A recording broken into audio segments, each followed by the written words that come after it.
क्या आपने वाल्मीकि रामायण पढ़ी है? अगर नहीं भी पढ़ी है, आप इसकी कहानी जरूर जानते हो। श्री राम अपनी पत्नी सीता और अपने छोटे भाई लक्ष्मण के साथ वनवास पर जाते हैं 14 साल के एक जंगल में। इस जंगल में सीता का अपहरण कर लिया जाता है राक्षस रावण के द्वारा, जिसके रिस्पॉन्स में राम अपने पीस मैसेंजर्स अंगद और हनुमान को भेजते हैं सीता की मांग करने के लिए। जब रावण नहीं मानता तो यहाँ पर एक युद्ध होता है जिसमें अच्छाई की जीत होती है और रावण हार जाता है। हर साल हम इसी चीज का जश्न मनाते हैं, the victory of good over evil. धर्म ने अधर्म को हरा दिया। कहानी सुनने में काफी सिंपल लगती है ना ये, लेकिन शायद ये कहानी इतनी सिंपल है नहीं। स्पेशली अगर आप आजकल के व्हाट्सएप मैसेजेस देखेंगे और सोशल मीडिया पोस्ट्स देखेंगे जो इस hero Ram versus villain Ravan के नैरेटिव के अगेंस्ट जाते हैं। क्या आप जानते हैं कहीं ऐसे मंदिर भी हैं देश में जहां पर रावण की पूजा करी जाती है, जैसे कि मध्य प्रदेश के रावण ग्राम गांव में इन मंदिर, या फिर उत्तर प्रदेश के कानपुर में दशानन रावण टेम्पल, या फिर ग्रेटर नोएडा में ये मंदिर हैं। सिमिलरली राजस्थान के जोधपुर में और आंध्र प्रदेश में भी आपको रावण के मंदिर मिल जाएंगे, जहां पर लोग नारे लगाते हैं जय लंकेश और जय रावण बाबा के। आजकल रिसेंटली देखने को मिला है, चाहे कोई लेफ्ट विंग लोग हो चाहे राइट विंग लोग हो, जिनमें रावण के लिए एक सॉफ्ट कॉर्नर सा आ गया है। लोग जस्टिफिकेशंस देते हैं कि रावण ने जो किया वो क्यों किया, रावण इतना बुरा भी नहीं था। कई लोग इस तरीके से सिंपैथी दिखाते हैं रावण और कुंभकर्ण को लेकर, लेकिन रावण के तीसरे भाई विभीषण, उनका केस इससे भी ज्यादा इंटरेस्टिंग है। उन्हें हर तरफ से हेट मिलता है, उन्हें गद्दार बताया जाता है, एक एंटी नेशनल। ऐसे प्रोवर्ब्स आपने सुने होंगे विभीषण के बारे में, घर का बेदी लंका ढाए, विभीषण जैसे दोस्तों ने मेरी लंका जला दी। ये कैसे लेसन्स हैं जो लोग रामायण से कंक्लूड करते हैं? क्या विभीषण सही में इतना हेट डिजर्व करता है? और क्या रावण सही में इतनी सिंपैथी डिजर्व करता है? जानते हैं आज के इस स्पेशल वीडियो में दोस्त। नमस्कार दोस्तों, स्वागत है आपका हमारे चैनल देसी टॉक्सिक में। ऐसी और वीडियोस के लिए सब्सक्राइब करें और बेल आइकॉन दबाएं। आज ये जानने की कोशिश करते हैं। आज का ये वीडियो थोड़ा अलग स्टाइल का है दोस्तों। तो पहले एक चीज मैं क्लियर करना चाहूंगा कि किसी भी रिलीजियस टेक्स्ट की एनालिसिस के मैं खिलाफ नहीं हूं, शायद वो रामायण हो, कुरान हो या बाइबल हो। इनफैक्ट मेरा मानना है कि अगर हम इन टेक्स्ट को बेहतर समझने की कोशिश करेंगे तो इससे लोगों को नए पर्सपेक्टिव समझ में आएंगे, लोग नए लेसन सीख सकते हैं, और ये जो कुछ लोग धर्म के नाम पर नफरत फैलाते हैं उसे काउंटर किया जा सकता है। इवन डॉक्टर अंबेडकर ने भी कुछ बड़े फेमस पैम्फलेट्स लिखे थे। इस तरह की डिस्कशन और डिबेट इंडियन कल्चर का एक बहुत ही इंटीग्रल हिस्सा रही हैं कई सदियों से, और बहुत सी आइडियोलॉजिकल डिबेट्स भी देखी गई हैं इन चीजों पे। पता है कितना बड़ा विद्वान था, सारे वेद, शास्त्र, पुराण सब कुछ पढ़ रखा था, इतनी कमाल की वीणा बजाता था, शिव भक्त था, ब्राह्मण था, जलाने लगे पुतला ऐसे ही पॉजिटिव देखा करो कुछ। रावण एक बड़ा शिव भक्त था, ब्राह्मण था, इंटेलिजेंट था।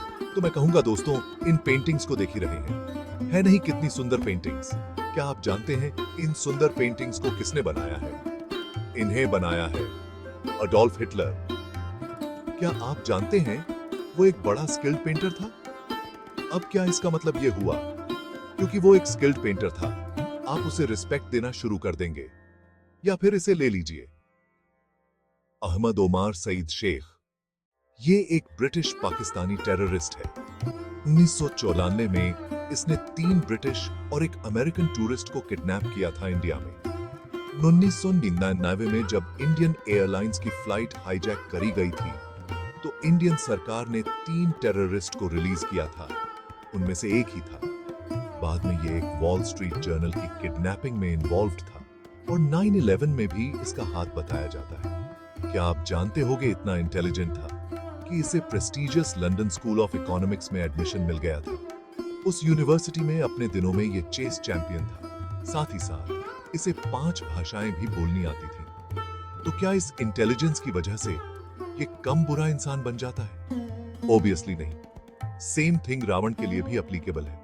रावण चाहे कितना भी पावरफुल था, कितना भी टैलेंटेड था, कितने भी उसे वेद पुराण आते हैं, जो उसने सीता का अपहरण करके क्राइम किया था वो कम बुरा नहीं होता। इसके अलावा रावण रिस्पॉन्सिबल था मारीच की मौत के पीछे भी।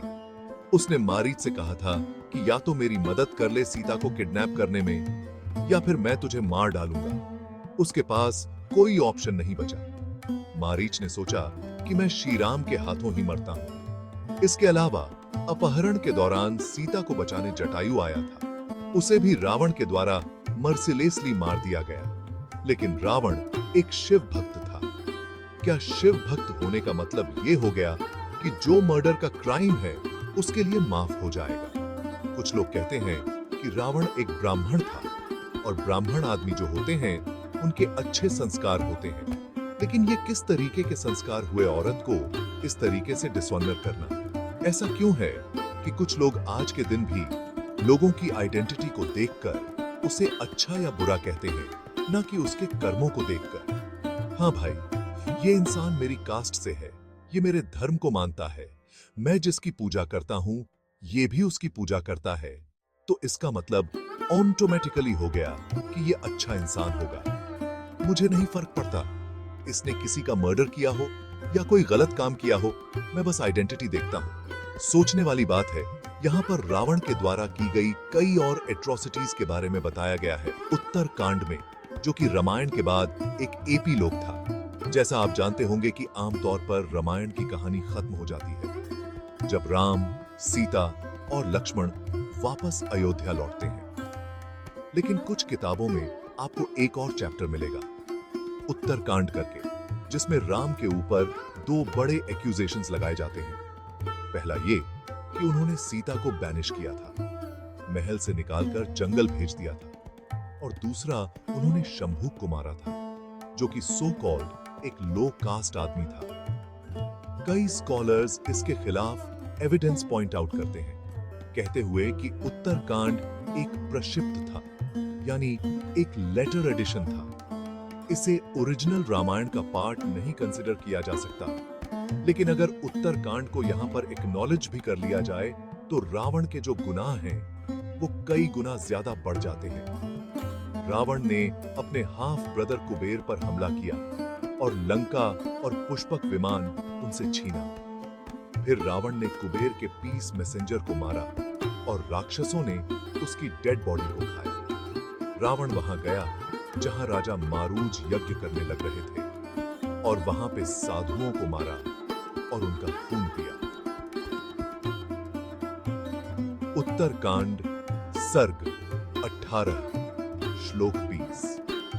इन सब से हमें देखने को मिलता है कि रावण न सिर्फ एक ऐसा राक्षस था जो मर्डरर था, रॉबर था, बल्कि एक कैनिबल भी था। पॉइंट यहां पर यह नहीं है कि रावण एक स्कॉलर, शिव भक्त और ब्राह्मण कैसे हो सकता है। यार, राम से जो लड़ाई थी वो एक अलग बात है, पर रावण कितना कमाल का एडमिनिस्ट्रेटर था, अपने राज्य पर कितना अच्छे से शासन करता था, वो तो देखो।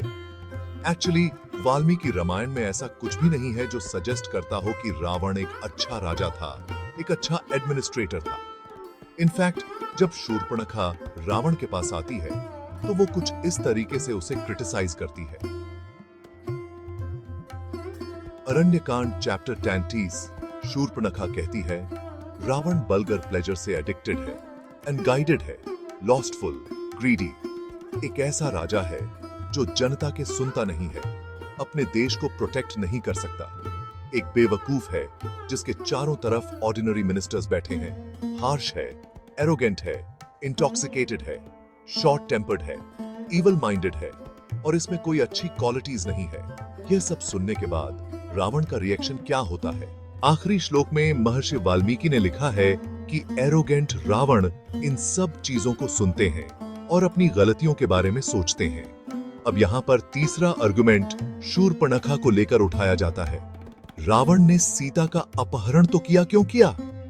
अपनी बहन का बदला लेने के लिए लक्ष्मण ने कितनी बेरहमी से शूर्पणखा के नाक और कान काट दिए थे। मैं तो कहता हूं कि रावणी जैसा भाई न हर बहन का होना चाहिए। यहां पर थोड़ी सी शूर्पणखा की कहानी समझते हैं। लोगों लगता है कि यह कहानी बड़ी सिंपल है। शूर्पणखा ने लक्ष्मण को प्रपोज किया, लक्ष्मण ने रिजेक्ट की और बदले में नाक काट दी शूर्पणखा की। लेकिन वाल्मीकि रामायण में क्या लिखा गया है इसको लेकर? अरण्यकांड के चैप्टर 17 और 18 में इसका मेंशन किया गया है।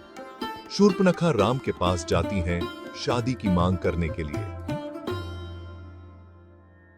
चैप्टर 17 के श्लोक 27 और 28 में लिखा गया है कि वो सीता को इंसल्ट करती हैं।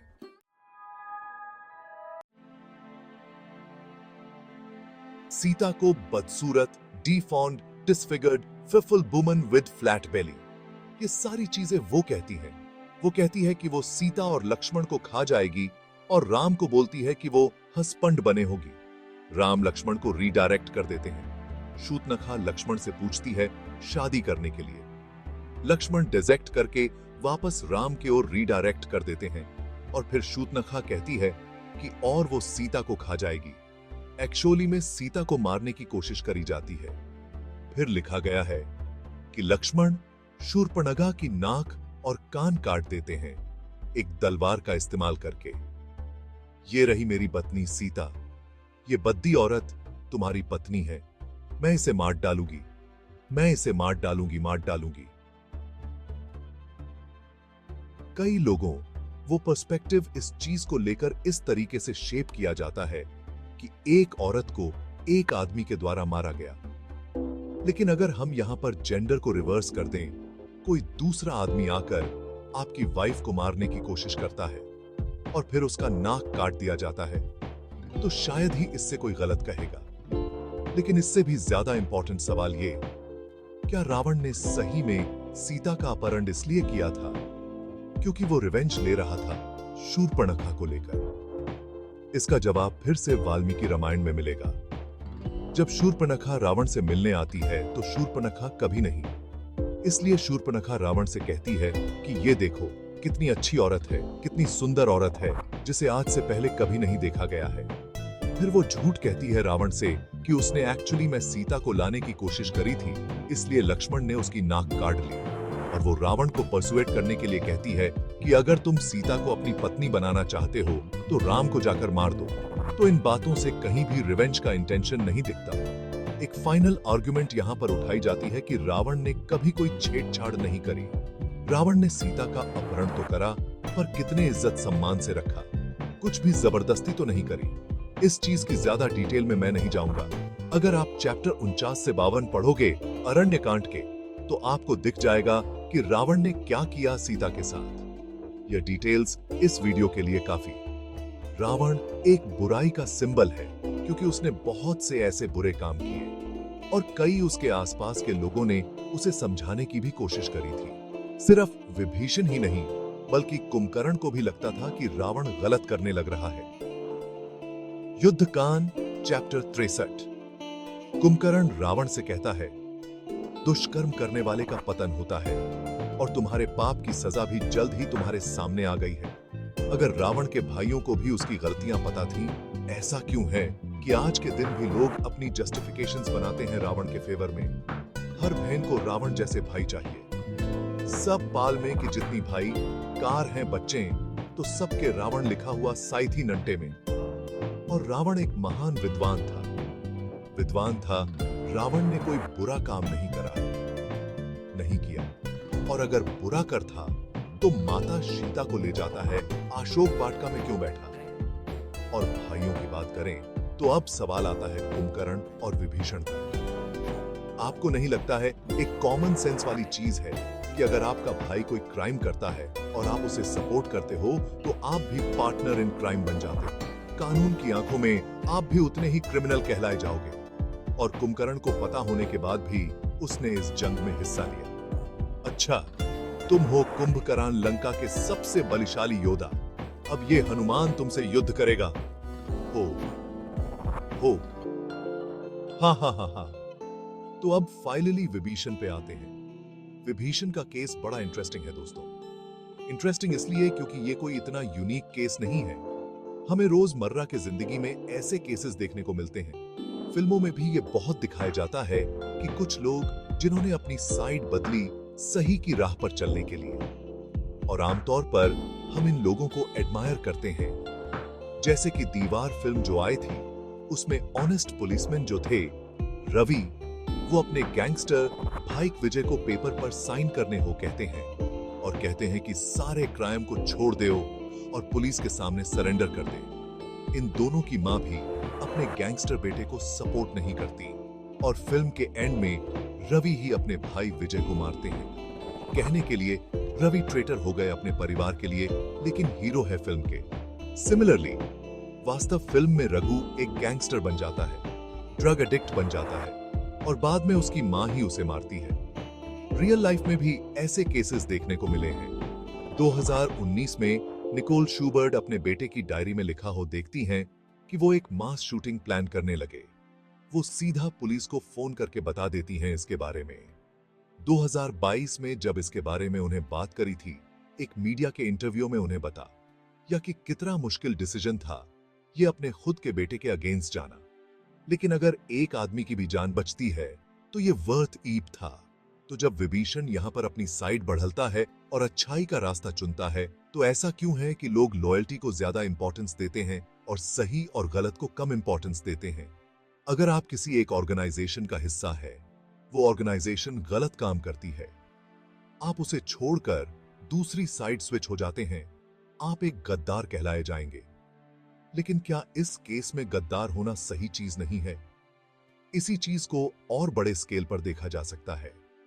अगर आपके देश की सरकार गलत काम कर रही है, आपके लिए क्या ज्यादा इंपॉर्टेंट होना चीज है? अपने देश से लॉयल्टी बनाए रखना या फिर सही रास्ता चुनना, अच्छाई का रास्ता चुनना? इसका एक बड़ा एग्जाम्पल है CIA की विसल ब्लोअर एडवर्ड स्नोडन, जिन्होंने देखा कि उनकी देश की ऑर्गेनाइजेशन गलत काम करने लग रही थी। उन्होंने ऑर्गेनाइजेशन को छोड़ा, अपने देश की ही ऑर्गेनाइजेशन को एक्सपोज किया। इतिहास के पन्नों में उन्हें हीरो की तरह ही देखा जाएगा। एक फाइनल एक्यूजेशन यहां पर विभीषण पर लगाया जाता है कि उन्होंने रिवील किया कि रावण का सीक्रेट क्या था। उनके पेट में अमृत का एक मटका था और राम को वहीं पर तीर चलाना चाहिए था। रावण की नेवल पर असलियत में अगर आपने कभी वाल्मीकि रामायण पढ़ी है दोस्तों, तो उसमें कोई ऐसा मेंशन नहीं है कि रावण के पेट में कोई अमृत का मटका था। यह बात के वर्जन में ऐड किया गया है। वाल्मीकि रामायण में रावण की डेथ देखी जा सकती है।